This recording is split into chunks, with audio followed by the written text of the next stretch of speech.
Cuaca pengaruhi naiknya harga ikan dan sayur di Ambon. Cuaca buruk membuat harga beberapa jenis ikan segar termasuk sayur mayur yang dijual pedagang mengalami sedikit kenaikan pada kawasan pasar tradisional Mardika dan Pasar Batu Merah Kota Ambon dalam sepekan terakhir. Pantauan tim DMS Media Group di kawasan pasar tradisional Mardika, tepatnya pada lokasi Pasar Ikan Arumbai, Sabtu 20 Februari 2021 terlihat beberapa lapak tempat untuk menjual ikan kosong. Hanya beberapa pedagang yang menjual jenis-jenis ikan tertentu yang dibeli mereka dari luar Pulau Ambon. Widya, salah satu pedagang ikan, saat diwawancarai menjelaskan ikan yang dijual mereka dibeli dari Pulau Seram dengan harga yang dibeli bervariasi, antara Rp700.000 sampai dengan Rp900.000 per bakulnya. Dirinya mengaku dalam beberapa minggu belakangan ini jenis ikan momar yang sebelumnya mudah didapatkan dari nelayan untuk dijual kembali, saat ini agak sulit didapatkan karena banyak nelayan enggan melaut disebabkan faktor cuaca yang kurang bersahabat. Ikan momar dari Seram, bagian Seram sana akan singgah di Hilo. Kalau berok marok sabatan do surya. Lalu perloyan berapa? Yang tadi kan 7,5, lihat. Dua per ini satu tanpa berapa? Ini satu tambah 10 dan 20. Yang 10 berapa ekor?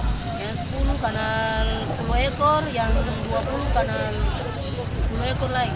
Jadi itu naik, itu mahal kah? Ya? Mahal apa? Mahal. Hari ini kenaikan. Iya. Dari hari kemarin bagaimana? Kemarin tuh ikan lebih mahal lagi.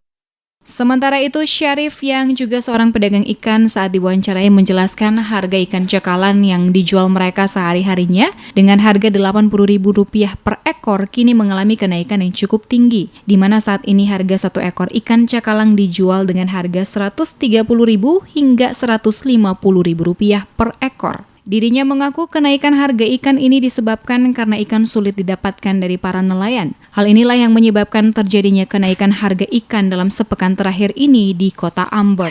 Kemarin ikan ini satu ekor Rp80.000 tapi beberapa hari ini sampai sunai Rp150 satu ekor. Oh, sampai hari ini 150.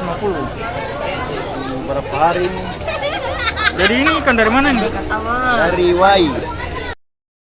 Selain ikan, beberapa jenis sayur dan bumbu masak yang dijual pedagang di lokasi Pasar Mardika juga mengalami kenaikan harga, seperti bayam, sawi, kacang panjang, dan kangkung mengalami kenaikan, di mana para pedagang mengaku sayur yang biasanya dibeli dari para petani dengan harga Rp3.000 per ikat, kini dibeli dengan harga Rp4.000 per ikat, dan kenaikan ini telah berlangsung selama beberapa hari belakangan.